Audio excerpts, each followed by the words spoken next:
Buenas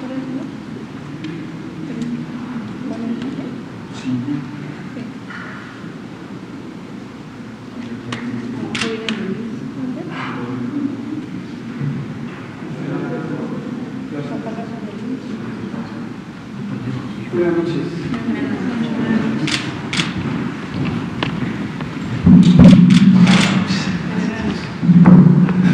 Bienvenidos, colegas. Muy buenas noches. Muy bien, pues son las 19 horas del domingo 12 de abril de 2020. Estamos en la Ciudad de México, en el Palacio Nacional. Vamos a iniciar la conferencia diaria sobre la situación de la pandemia del COVID, la enfermedad causada por el nuevo coronavirus SARS-CoV-2. Hoy vamos a dedicar la sesión a dos temas. Uno, el informe técnico diario que presentará el doctor José Luis Salomía, director general de epidemiología.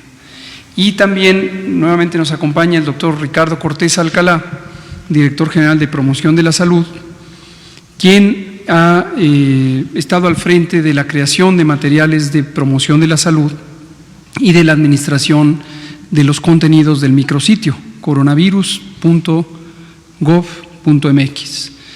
Ayer nos preguntaban sobre materiales para niños y aquí el doctor Salomía los presentó, entonces decidimos traer al doctor Cortés Alcalá para que nos dé una panorámica de qué otros materiales existen en el micrositio y también que nos comente sobre el uso que ha tenido hasta ahora este micrositio, que parece alentador, pero para que todo el mundo sepa qué hay, qué puede obtener ahí, cómo orientarse, etcétera. Bienvenido, Ricardo, también. Gracias.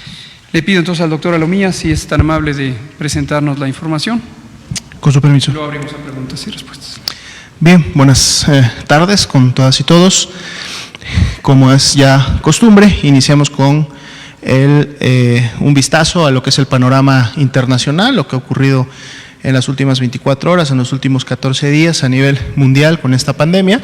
Noten que la proporción de casos confirmados en los últimos 14 días continúa disminuyendo. Ayer era de 65, hoy día es de 63 otra vez y continúa disminuyendo esta proporción, mientras que la tasa de letalidad se mantiene todavía en este promedio global de 6.2 y vemos pues bueno, los casos acumulados día por día continúan aún incrementándose en lo que se refiere a su totalidad.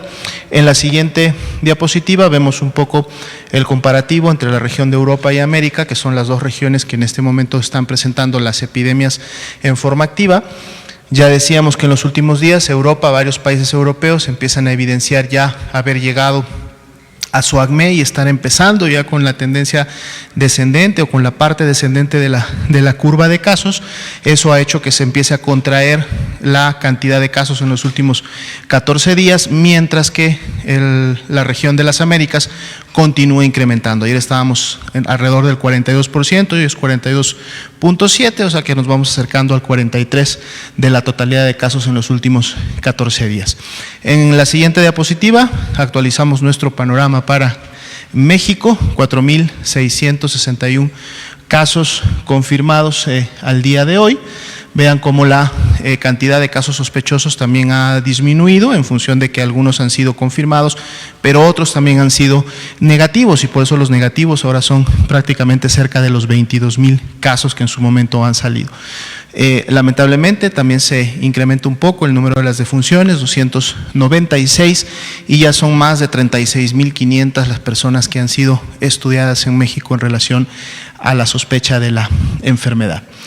En la siguiente diapositiva solo vemos rápidamente, la volvemos a incluir para que ustedes puedan tener los datos duros, directos de la cantidad de casos que hay por cada uno de los estados, pero realmente en la siguiente diapositiva es la importante porque vemos estos números, pero en su momento los vamos a ver ahora alineados por lo que es la tasa de incidencia por 100,000 habitantes, que para México se ha mantenido alrededor del 3.6, está en 3.64, aún con los 4.661 casos, y bueno, dependiendo de la carga por estado, vemos cómo fluctúa entre un 14.91 y un 0.75, como lo es todavía para el estado de Chiapas. En la siguiente diapositiva integramos dos fuentes de información que serían importantes. En el lado derecho vemos la proporción de hombres y mujeres que han sido afectados en su momento por la enfermedad. 58% han sido hombres de los 4.661, y aquí podemos ver la distribución por edad, pero además, como recuerdan, también la forma en la que estas personas han sido atendidas una vez que han demandado atención médica.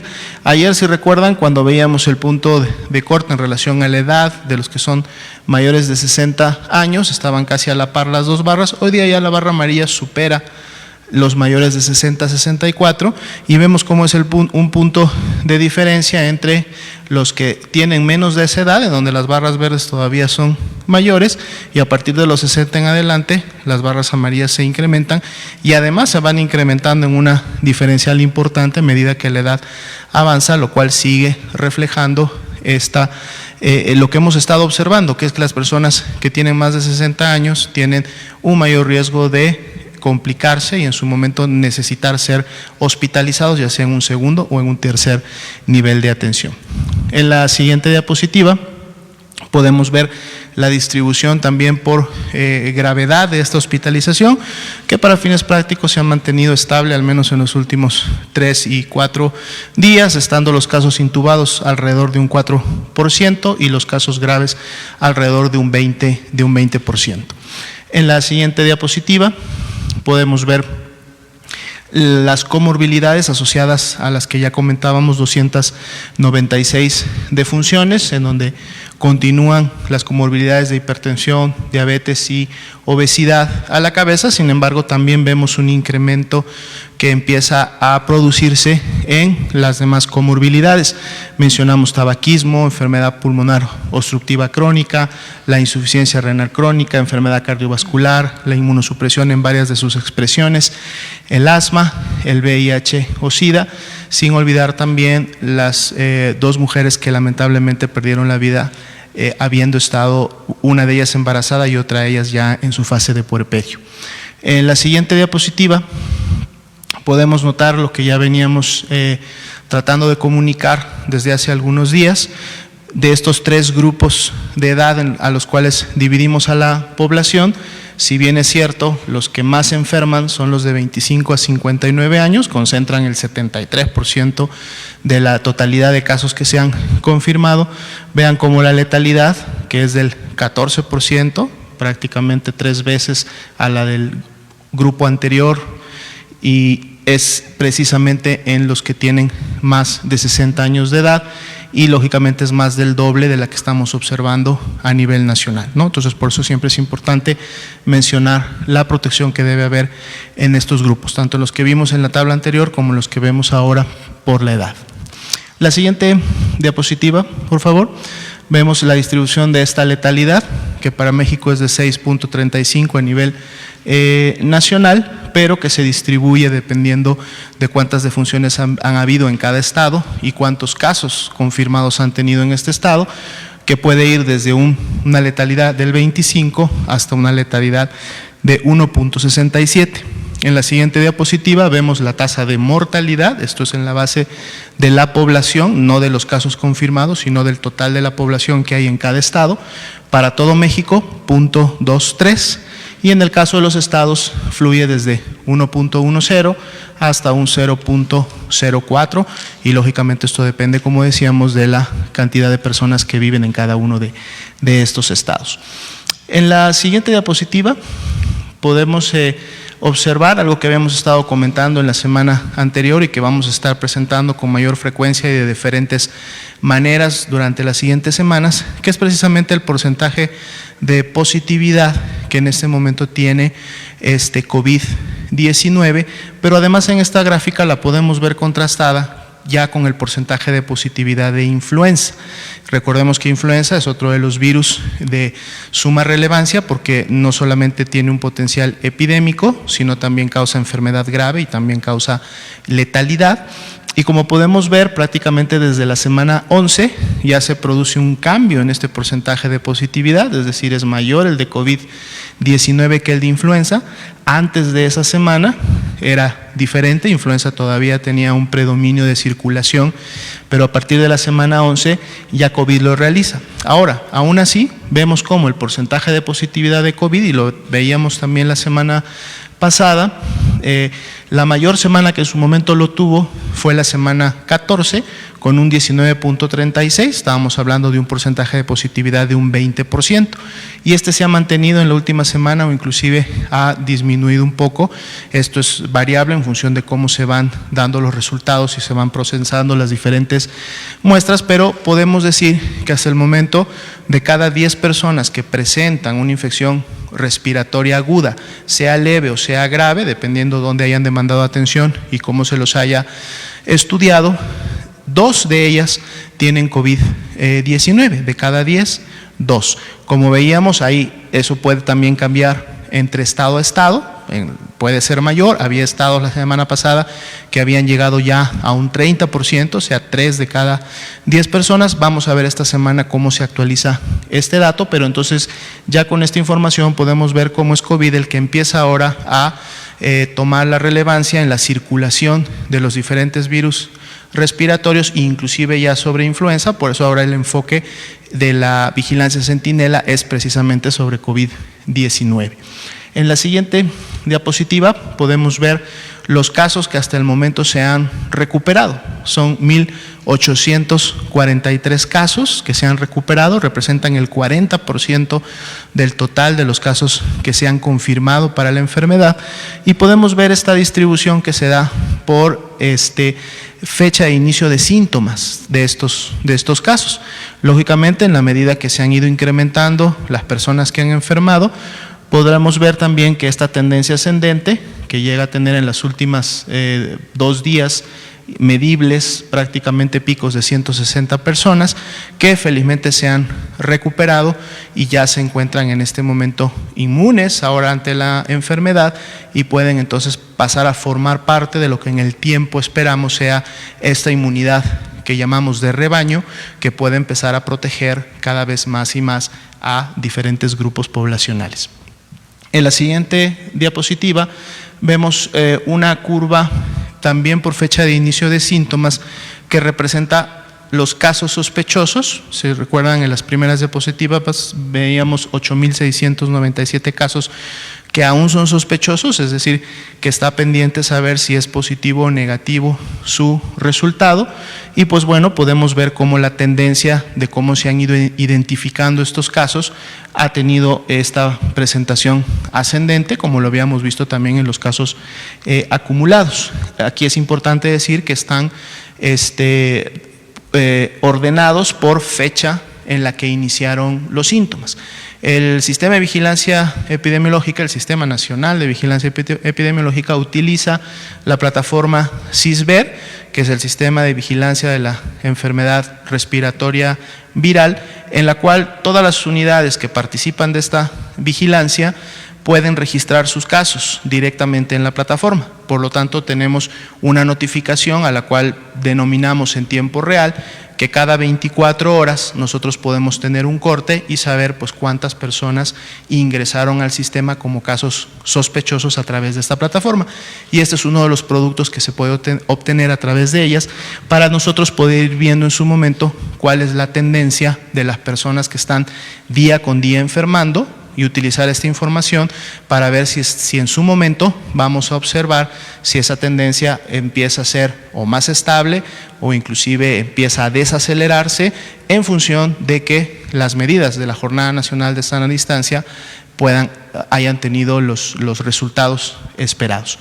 Y en la siguiente diapositiva, la última de ellas, precisamente ahora sí nuestros casos acumulados, confirmados, estos 4.661, e igual podemos ver en la parte inferior los casos incidentes, es decir, los que día con día se han estado confirmando, y nuevamente, aunque tenemos un leve incremento en relación a los últimos 2-3 días, vemos una tendencia, digamos, estable en la notificación de los casos confirmados. Vamos a estar dando seguimiento para ver cómo se comportan estas tendencias. Muchas gracias. Gracias, doctor José Luis Salomía, director general de epidemiología.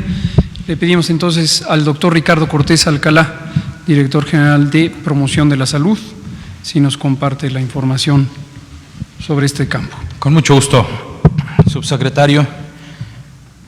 Antes de iniciar y compartir esta información que hemos estado poco a poco gestionando, con el apoyo de muchas personas, con el apoyo de muchos equipos de comunicación social, de comunicación de riesgos, en Presidencia, en la Secretaría de Salud, en la propia Dirección General de Promoción de la Salud. También quiero agradecer a la gente que a través de Twitter ha estado en comunicación conmigo para hacerme ver lo que la ceguera de taller a veces no nos permite ver. Este resultado de esta comunicación con la población a través de Twitter nos llevó a tener ahora una sección que nos parece que es mejor, que siempre será perfectible, de información accesible para personas con diferentes discapacidades. Entonces vamos a empezar con la portada. Este es lo primero que ve la gente. Quédate en casa y descarga la aplicación para cualquiera de los dos sistemas disponibles, ¿no?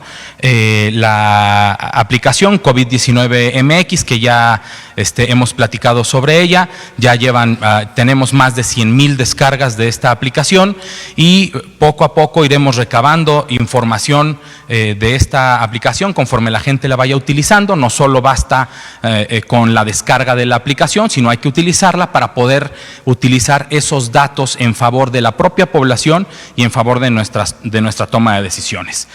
Podemos bajar un poquito. Tenemos diferentes botones que son, la verdad es que desde mi punto de vista, muy interesante. Empezamos con información accesible, cursos para población, para ciudadanía general, un directorio de contacto por estado, cuida tu salud mental, la sección para niños que ayer el doctor, colega y amigo José Luis Salomía presentó, recomendaciones para la población, preguntas frecuentes, sitios de interés que vamos agregando otros sitios, la zona para personal de salud, un área de mitos y realidades que es muy interesante y que es importante que todos vayan conociendo, y que también nos vayan diciendo desde la ciudadanía, con estos canales Twitter, Facebook, o sea, qué otros mitos han escuchado, han visto, para poder saber si es un mito o es una realidad y poderlos colocar en esta zona. Materiales de consulta que los presentamos hace algunas sesiones, en donde personal de salud y la ciudadanía tiene materiales de consulta específicos para ciertos temas. Ahí es en donde también estarán los materiales, los lineamientos para la atención específica de personas con discapacidad. Hay artículos científicos disponibles, la sección de adultos mayores, que también vamos alimentándola poco a poco, acciones con perspectiva de género, que nos lleva a la página del Centro Nacional de Equidad de Género y Salud Reproductiva, que tiene material específico, y por último, 3 botones muy específicos y muy especiales. Contigo en la distancia, cultura desde casa. Muchísimas gracias a la Secretaría de Cultura. Nos lleva a nuestros museos desde Internet. Entonces, Contigo en la distancia es una iniciativa de la Secretaría de Cultura y se accede a través de este botón. Juntos por el Trabajo, gracias a la Secretaría del Trabajo y Previsión Social, que también tiene material específico en materia de el entorno laboral, y también materiales en lenguas indígenas, que también el Instituto Nacional de Lenguas Indígenas nos ha apoyado en la traducción para tener más accesible, más información para toda la población. Más para abajo, esto es las medidas que si da un clic en el botón de conocer las medidas, son las medidas de la emergencia sanitaria declarada, y más información. Si te cuidas tú, nos cuidamos todos, cómo se transmite el coronavirus. Si damos más para abajo, las medidas de prevención, las que hemos también platicado por aquí. Y cuándo debo acudir a recibir atención médica. Aquí lo que se ve es la definición de caso. ¿Quién es un caso sospechoso de COVID? Es aquella persona que tiene tos o fiebre o dolor de cabeza. Debe cumplir con 2 de estos 3 y además cumplir con alguno de estos: ardor o dolor de garganta, escurrimiento nasal, conjuntivitis u ojo rojo y dolores musculares o articulares. Y claro, si tiene dificultad para respirar, esto ya es considerado un caso grave y hay que llamar al 911 para recibir atención. Un poquito más para abajo, me parece que aquí tenemos también lo que se presentó a través del director general del Centro Nacional para la Transfusión Sanguínea. Tú haces la diferencia, dona sangre, salva vidas, la información salva vidas. Muchas gracias al equipo que hace que le da vida a este sitio.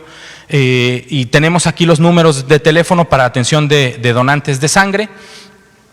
Y también están más para abajo el reporte diario, conferencias de prensa, comunicados especiales. Ahora vamos rápidamente hasta arriba, por favor, para poder ver, están ahí, perdón, los diferentes submenús que ya están de forma diferente cómo se organizan. Agradezco también a la Dirección General de Calidad y Educación en Salud de la Secretaría de Salud que nos ayudó en este trabajo, en la reorganización, para hacer más fácil. ¿Podemos dar clic en información accesible, por favor? Aquí este icono nos dice que tenemos instalado un plugin para que las personas con discapacidades visuales puedan escuchar este material. Este material nos ayudó a diseñar y a compartir con Presidencia para subirlo a este sitio el CONAPRED, a través de su presidenta, la maestra Mónica Maxice Duaige. Y ya creemos que esta información es más accesible. Ahora les pido de nuevo a nuestros queridos ciudadanos, grandes personas como Katia de Artigues, como Teres Corsa y otras personas, grandes personas, activistas sociales, para el acceso de información y un acceso correcto a los servicios de salud de personas que viven con discapacidad, que nos ayuden, que nos sigan criticando. Las críticas son no solo válidas, sino espectacularmente útiles para nosotros. Nosotros no vemos muchas cosas, no vemos. Tenemos a veces ya ceguera de taller de estar viendo la misma información, y son ustedes desde su casa quienes nos pueden decir si esto va bien, si tenemos que darle una vueltecita, y si vamos a mejorar, lo vamos a hacer de la mano de la ciudadanía.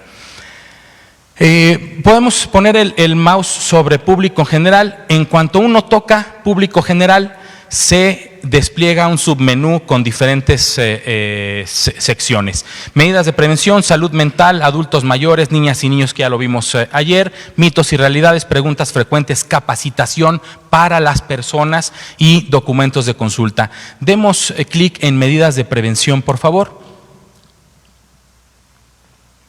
Y nos lleva: tú juegas un papel importante para frenar el COVID.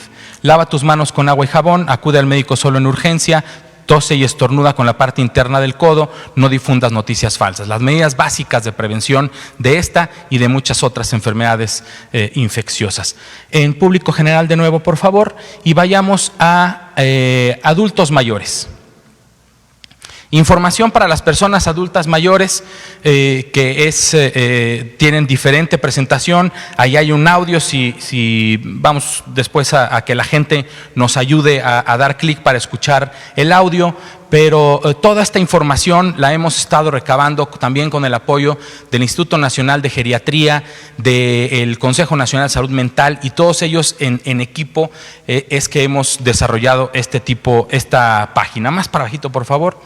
Al final hay seguimos con los signos y síntomas. Es muy importante que todos los tengamos. Y al final, en este botón, nos lleva a una página del Instituto Nacional de Geriatría en donde hay todavía más información en infografías, en folletos, en manuales para las casas de retiro, las casas en donde viven personas adultos mayores, cómo mitigar el riesgo de COVID-19.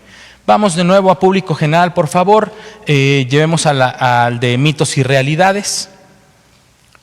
Y en mitos y realidades nos despliega una serie de mitos y con el solo hecho de tocar la imagen, despliega su realidad.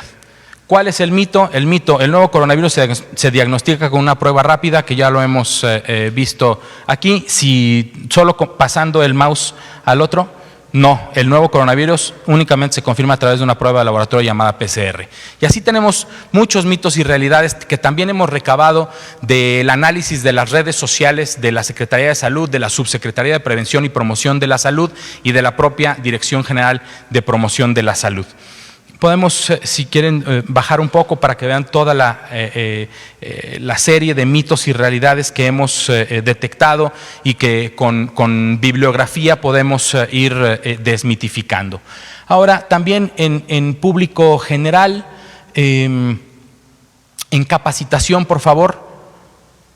En capacitación tenemos estos cursos que también en conjunto con el Instituto Mexicano del Seguro Social, la Dirección de Prestaciones Sociales y Económicas, hemos apoyado en el diseño y construcción de estos cursos que son para todos los que están ustedes ahorita en su casa, conocer mejor el COVID, conocer qué hacer, qué no hacer, etcétera. Contacto creo que es una de las pestañas también importantes. En contacto nos lleva directamente, llama, si le ponemos ahí llama ahora, la computadora o el dispositivo móvil va automáticamente a llamar al número 800-0044-800 y si bajamos un poco tenemos una serie de líneas directas COVID por estado de la República. Aquí vienen todos los números a los que usted que vive en Baja California puede llamar a estos 4 números específicamente de Baja California. Si usted vive en Coahuila, Coahuila definió que fuera el 911, al igual que Campeche, Chiapas tiene el 911 y otro número específico, Guanajuato también tiene su número específico de COVID. Todos tenemos en cada uno de nuestros estados de la República un número al que podemos llamar para solicitar información y solicitar atención. Por último, y no menos importante por ahora, la pestaña de datos personales nos lleva a la última, al Instituto Nacional de Acceso a la Información. En conjunto con el INAI estamos trabajando para proteger todos sus datos, todos los datos que tenemos y para poder brindarles mejor atención a todas las personas. Me parece que si quieres regresar al sitio COVID, también está la sección de personal de salud, solo para ver, hay cursos, hay salud mental específicamente para los que nos dedicamos a la atención de la salud. Créanme que si nosotros nos pudiéramos sentir un poco cansados de estar todos los días trabajando sin descanso, no me quiero imaginar aquellos héroes y heroínas que están ahí, que están en el hospital, a los que hay que proteger, a los que hay que querer, a los que hay que apapachar. Esas personas están sufriendo junto con las personas a las que están atendiendo y también se merecen un buen trato de su salud mental. En esta sección, si quieres darle clic en salud mental, por favor, para personal de salud, aquí cómo tratar a las personas que llegan ansiosas, que llegan con miedo, que llegan desesperadas, cómo hacer ejercicios como profesional de la salud para estar más tranquilos, para recobrar la tranquilidad, para poder seguirle en unos turnos que van a ser muy agotadores. Me parece que esto es lo más importante que vamos ahorita darle a la página para que también tengamos oportunidad de tener una buena sesión de preguntas y respuestas. Solamente quisiera compartir que tenemos más de 10 millones de usuarios que ya accedieron a esta página. Eso es gracias a estas conferencias de prensa, es gracias a la gente que está viendo en su casa y es gracias a ustedes que están aquí todos los días, sábado, domingo, Viernes Santo, sábado de gloria o lo que sea. Aquí están compartiendo esta información. Tenemos 10 millones de personas que han visto esta página. Queremos llegar a muchas más y eso será con la ayuda de todos ustedes. Muchísimas gracias. Gracias, doctor Ricardo Cortés Alcalá, director general de Promoción de la Salud de la Secretaría de Salud. Un par de palabras antes de abrir a preguntas. Nos interesa mucho que conozcan este material, también ustedes que están directamente aquí. Lo conocen ya 10 millones de personas que han estado accediendo a los materiales, a los distintos recursos, han regresado. En promedio hay 1.8 visitas y descargas por persona, por lo tanto son 20 millones de sesiones o de interacciones para estas 10 millones de personas. Este es un esfuerzo que nos da mucho gusto ejercer porque nos habla del compromiso de todo el gobierno. La mecánica, la organización, el diseño corresponde a la Secretaría de Salud. Esta es una emergencia sanitaria y por ley, de acuerdo a la Constitución, de hecho, la autoridad sanitaria tiene el mando de todo este operativo en su conjunto.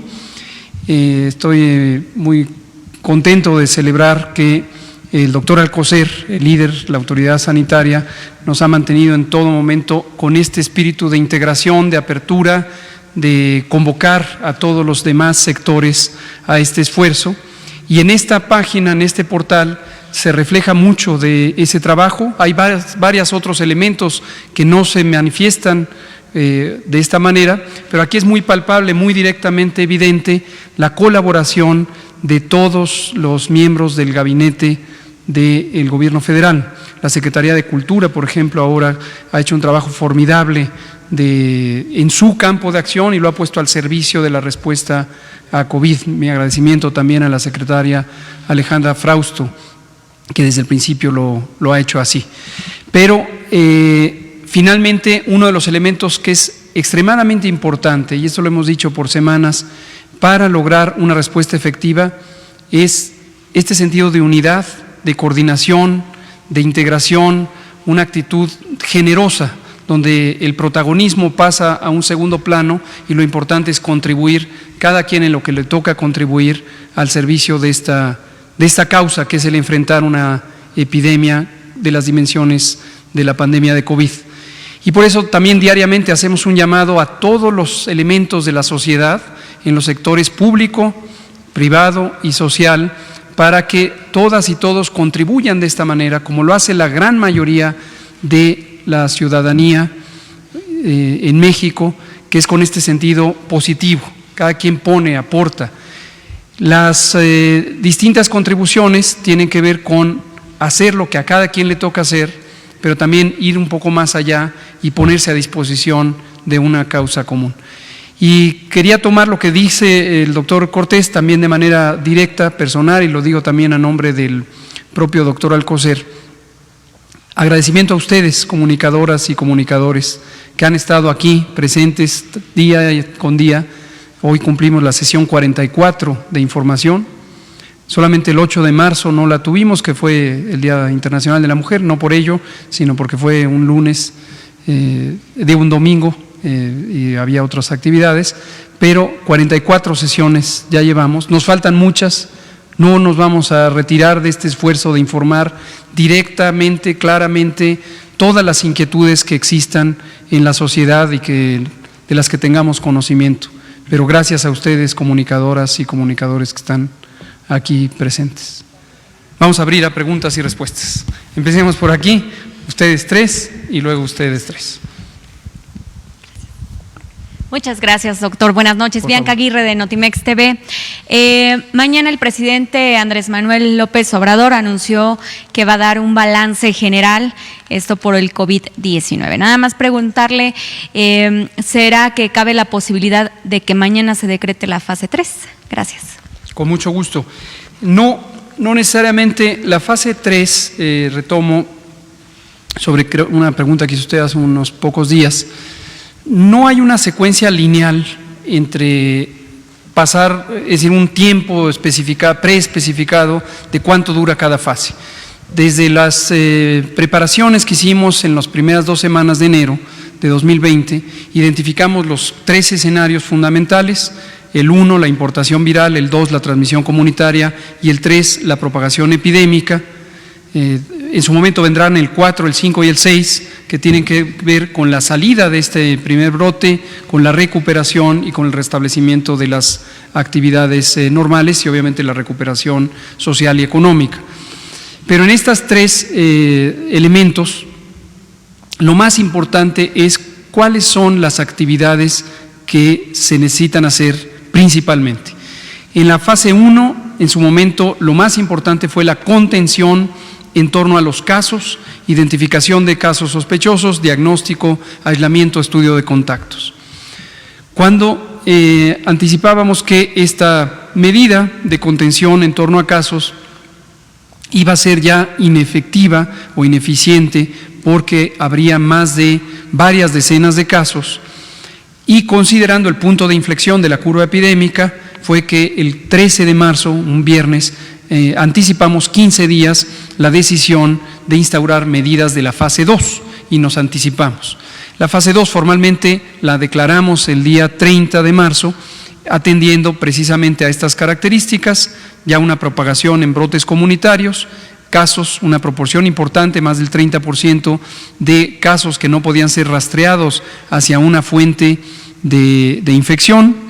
Y la fase 2 se caracteriza, y en este momento es lo más importante: quédate en casa, es lo que representa estas medidas masivas por millones de personas de distanciamiento social, y que se logran con la suspensión temporal de las escuelas, la suspensión temporal de las actividades laborales no esenciales y desde luego la no concentración en plazas públicas, en el espacio público, para que no haya más de 50 personas reunidas a un tiempo.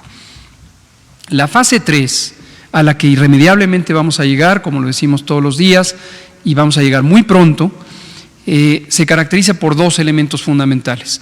Uno, como la propia descripción de la fase lo indica, por la propagación comunitaria, dispersa, donde hay ya varios brotes comunitarios que empiezan a conglomerar.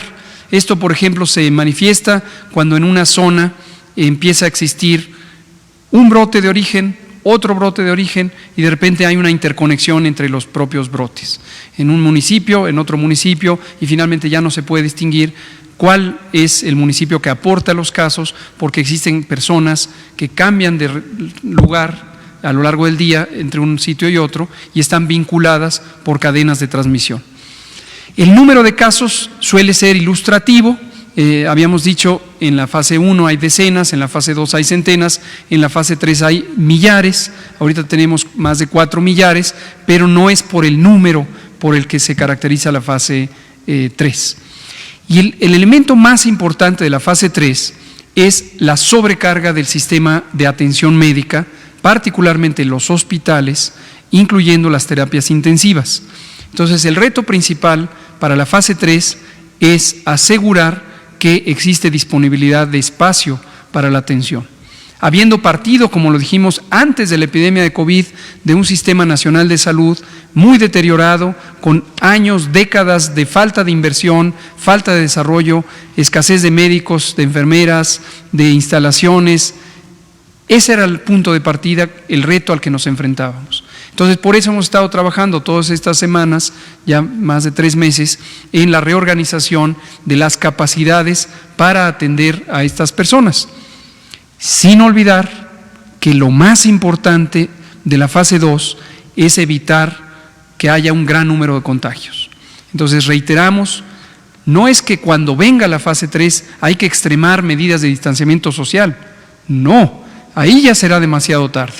Lo dijimos un fin de semana cuando hablamos de la última oportunidad para reducir el número de contagios y hicimos un llamado enfático: quédate en casa, sigue vigente este llamado, quédate en casa para que tengamos una menor cantidad de contagios. Gracias. Blanca Valadez. Buenas tardes a todos. El presidente Andrés Manuel solicitó al gobierno de Estados Unidos la posibilidad de la venta de 100, si no me equivoco, ventiladores. Saber cuál fue la respuesta que le dio y qué presupuesto se va a destinar a la compra de estos en caso de que sea favorable, y si también dentro de las compras que están haciendo en China se incluye algún número de ventiladores. También preguntarle, y disculpe el abuso, pero dentro de la solicitud que hizo el presidente a los partidos políticos de donar sus prerrogativas, solamente alzaron las manos pocos partidos políticos. ¿De esto de qué habla? Y sobre todo el recurso que ustedes necesitan para hacer frente a la pandemia, si nos puede dar más o menos, ubicar cuánto. Y por último, ¿cuántas personas intubadas hay actualmente? Porque nos dieron un número total. Y también me preguntan sobre los comandos centrales. El ISSSTE tiene uno, el IMSS tiene otro. Por sus respuestas, gracias. Con mucho gusto, Blanca Valadez, de Milenio. Lo que tenemos es lo que se pidió al presidente de Estados Unidos, son más que 100, son 10,000 ventiladores y 10,000 monitores. Tenemos identificado desde el inicio lo que le llamamos el paquete COVID. El paquete COVID es el conjunto de insumos, equipo y recursos humanos que se necesitan para atender a una persona con COVID, la persona que está hospitalizada pero no está críticamente enferma y la persona que está críticamente enferma.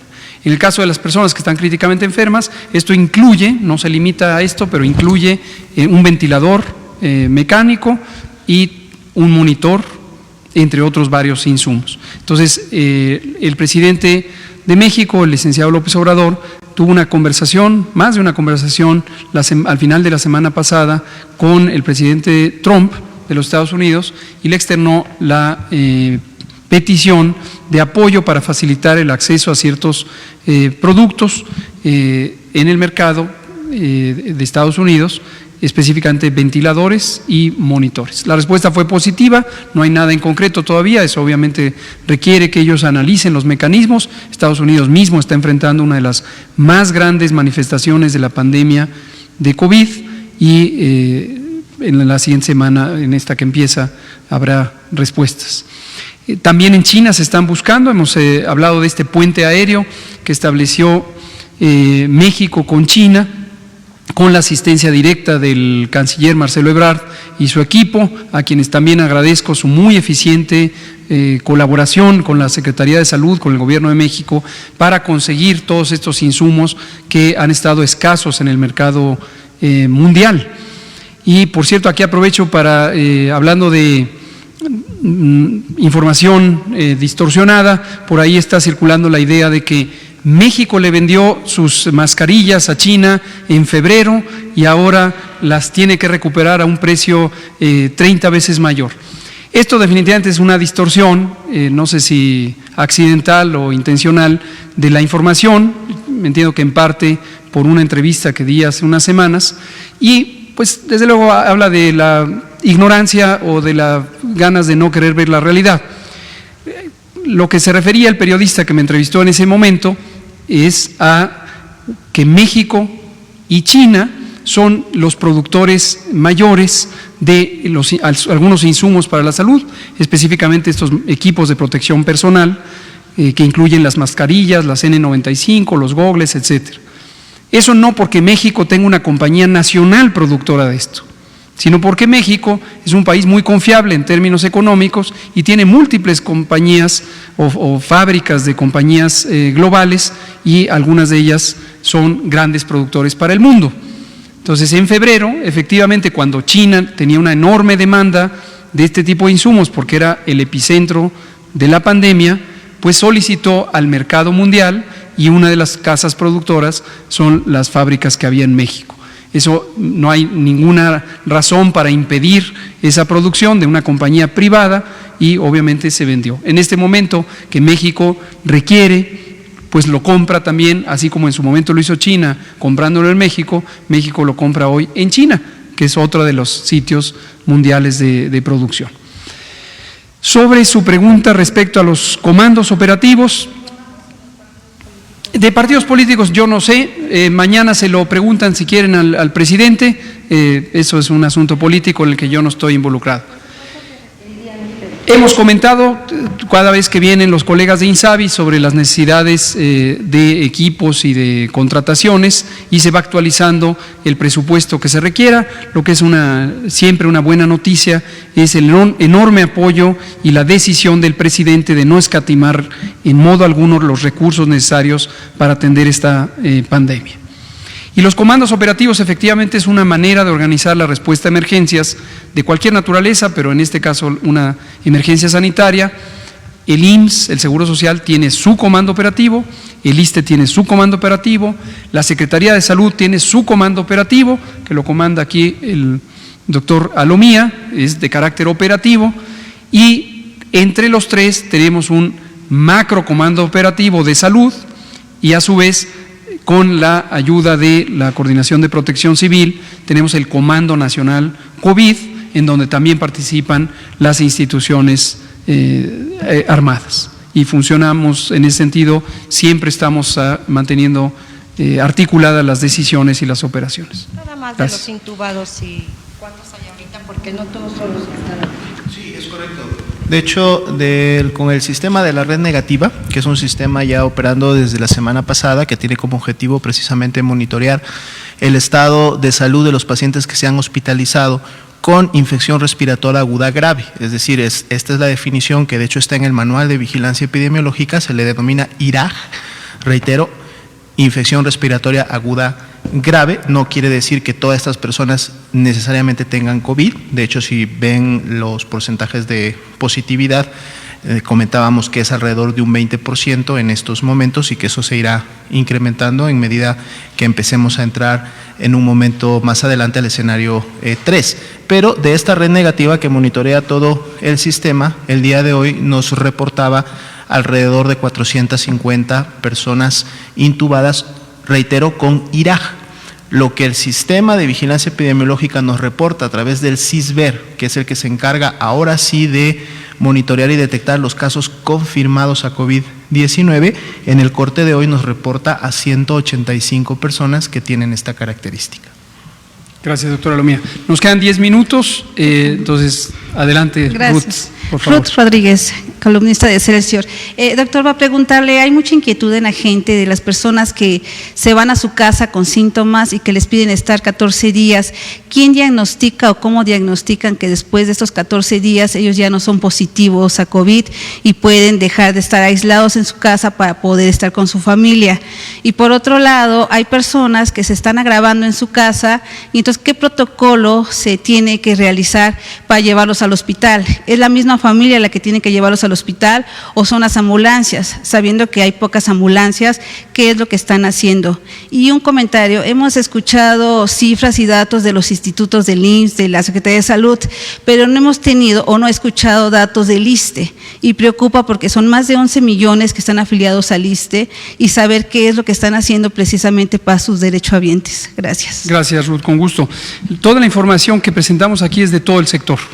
Incluye el ISSSTE, el IMSS, la Secretaría de Salud Federal, que tiene los 23 institutos y hospitales federales, y los 32 sistemas estatales de salud, y también algunas unidades de salud que hoy coordina ya el INSABI, pero son parte del patrimonio de los servicios estatales de salud. Entonces, es más o menos gruesamente la misma información para todas las instituciones, porque cada quien está haciendo lo que le compete, pero con el mismo modelo de trabajo. Los documentos técnicos también son sectoriales, nosotros lo presentamos porque la Secretaría de Salud es la cabeza del sector, pero todo esto ha sido trabajado con los colegas de todas las instituciones.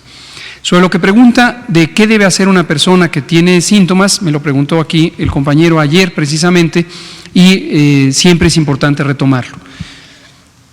Hay dos grupos de personas que interesa identificar plenamente. Las personas que no tienen un alto riesgo de complicarse, que tienen bajo riesgo de complicarse, y son personas menores de 60 años que no estén embarazadas, que no sean mujeres embarazadas y que no tengan enfermedades crónicas. Estas personas, su riesgo de complicarse es tan bajo que, como una medida de seguridad para ellas mismas y para todos los demás, conviene que no salgan de su casa, que si tienen los síntomas característicos de COVID, que acaba de mencionar el doctor Cortés, que son al menos 2 de estos 3, fiebre, tos y dolor de garganta, y uno adicional, que son los 5 que se mencionaron, que se queden en casa y siempre que no tengan dificultad respiratoria, estén en ese lugar por al menos 14 días. Muy diferente es la situación de una persona que tuviera más de 60 años o que fuera una mujer embarazada o que tuviera alguna de las enfermedades crónicas que hemos mencionado, diabetes, hipertensión, obesidad, inmunosupresión por cualquier causa, etcétera. Este segundo grupo, si presentaran los síntomas de COVID, requieren una evaluación médica para que haya un seguimiento directo y que no se compliquen. En caso de complicarse, reciban la atención correspondiente. Eso es lo que se hace. Que si se les da asistencia, por supuesto, lo acaba de presentar el doctor Ricardo Cortés, 800-0044-800, 800-0044-800, 800-0044-800 es la línea de atención COVID. Esta originalmente es el número de la Unidad de Inteligencia Epidemiológica y Sanitaria de la Secretaría, y ahí hay personal entrenado para darles asistencia. Si presentaran una urgencia, 911 es el número universal de emergencias, y desde hace más de 2 meses hemos integrado los centros de comunicación para que también desde el 911 se pueda acceder a la información de COVID. Sí, tenemos sobrado todavía el centro de atención telefónica. Hace más de 6 semanas se nos saturó después de que hubo un brote de noticias falsas diciendo que ahí se iba a tener atención a domicilio para hacer pruebas, y entonces remodelamos este centro de atención y tenemos un centro de atención telefónica muy amplio. Doctor. De hecho, rápidamente solo comentar, andando con la pregunta anterior, que precisamente el centro de telefónico del ISSSTE está dando soporte a este 800-0044-800, ya que ellos contaban con un call center de casi 400 personas a nivel nacional, y ellos también entraron a apoyar en esta actividad. Gracias. Sí, la enfermedad dura generalmente de 6 a 10 días, el periodo sintomático. Se incuba 7 días, dura de 6 a 10 días. El periodo infeccioso más importante es entre el día 4 y el día 6, y obviamente puede haber una variabilidad importante. Empieza a ser francamente raro que después del 10º día la persona siga siendo contagiosa, pero se considera universalmente una precaución hasta el día 14. Obviamente, si pasan más días, ya la probabilidad es francamente escasa, y ya pueden salir a la calle, pueden interactuar con sus familiares, y no se necesita una prueba de control para ver terminada la enfermedad. Últimas 2 preguntas, por favor. Hoy van a ser puras mujeres. Gracias, secretario. Doctores. Tengo 2 temas rapidísimos. El primero para el doctor Alomía, hablando justamente de las intubaciones.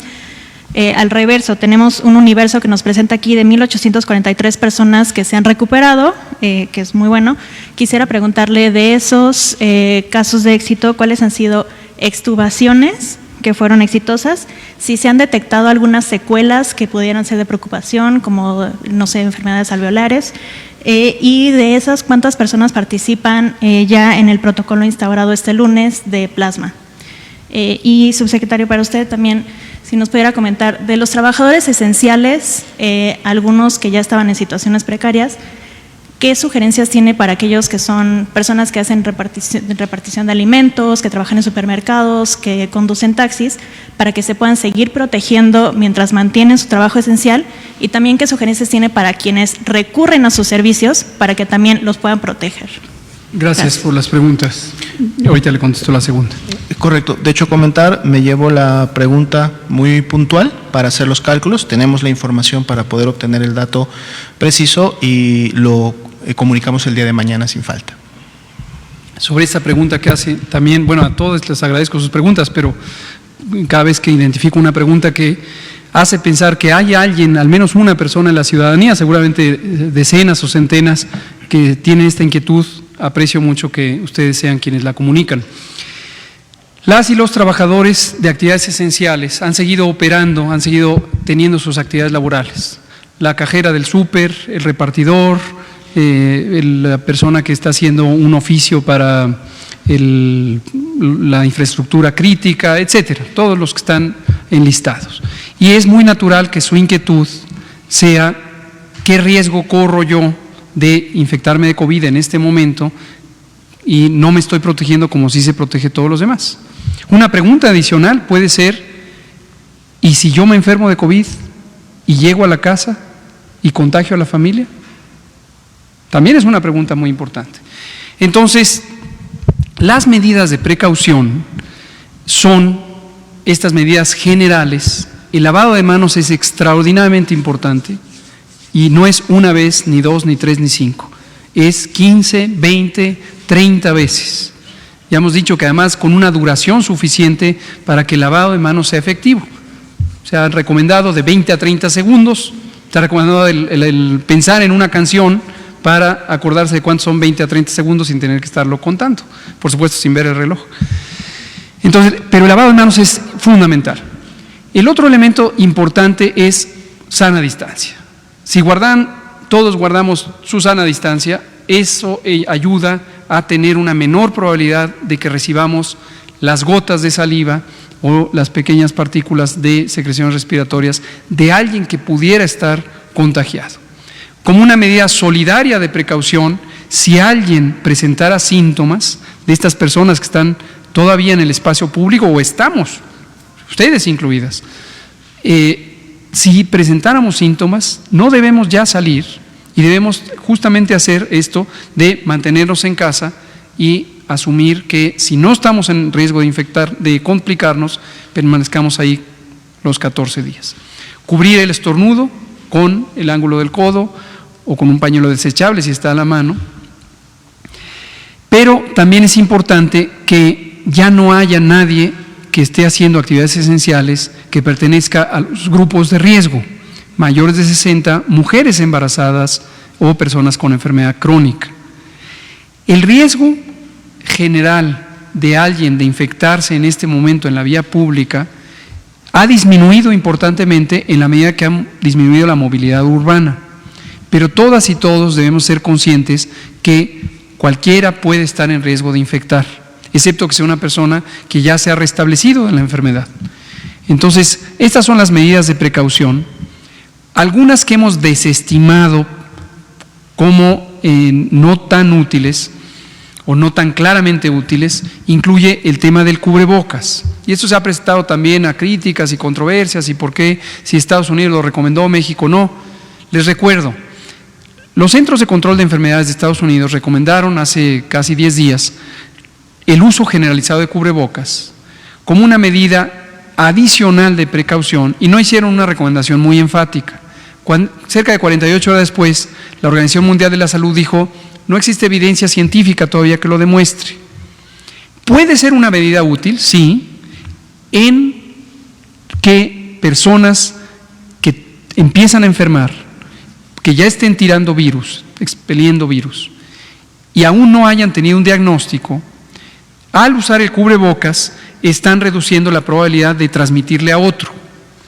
Pero debe quedar muy claro, no es una medida útil de protección para la persona susceptible que quiere evitar que le caiga el virus encima. Porque al quedar descubiertos los ojos, esa es una razón, ahí puede entrar el virus. Y la otra razón sumamente importante es tener el cubrebocas todo el día, lo que lleva irremediablemente es a que uno se sofoque, se calore, se le pique y continuamente se esté tocando la cara. Y entonces hay un fenómeno que se llama compensación del riesgo, porque estoy haciendo un mecanismo que va a favorecer la infección. Y otra expresión de la compensación del riesgo es: siento que estoy protegido porque tengo el cubrebocas, ya no me lavo las manos, ya no cuido su sana distancia, y etcétera, etcétera. Entonces, por eso la disposición es controversial. Y termino porque nos queda un minuto. Guantes no tiene ningún sentido. Estar usando guantes quirúrgicos en la vía pública, el vigilante de una compañía, el repartidor, no tiene ningún sentido de protección. ¿Por qué razón? Porque el virus no entra por los guantes, por las manos. El virus entra por nariz, boca y ojos.